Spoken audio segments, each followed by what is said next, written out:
L'Abitibi est reconnue pour ses richesses naturelles et Ressources Quartier y prospecte l'or depuis près de 20 ans.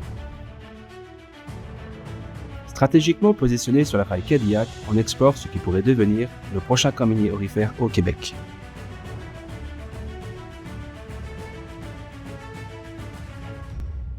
Nous voilà à la Carothèque où les carottes fraîchement forées viennent tout juste d'arriver pour être décrites et probablement échantillonnées. Les boîtes de carottes sont soigneusement déchargées du camion puis placées sur les chevalets. Comme à tous les matins, on reçoit les boîtes de carottes qui arrivent des drills.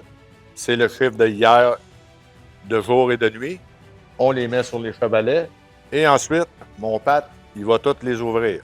Un coup que j'ai toutes déballé les boîtes, je peux les amener au gérant. Et c'est parti. OK, la prochaine étape, un coup que les boîtes sont sur les tables, je vais laver les carottes, vérifier les blocs et mesurer les boîtes.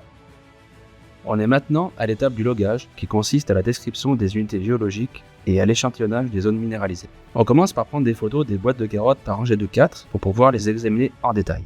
Une fois qu'on a pris les photos, on se dirige à l'ordinateur. Je me mets à décrire les pierres.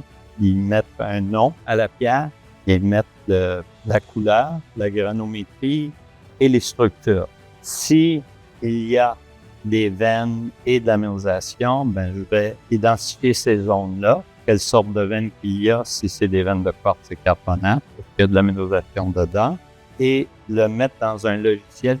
Tous les échantillons vont être identifiés par un numéro d'échantillon qui est unique. Pour terminer, on scie les carottes échantillonnées en deux.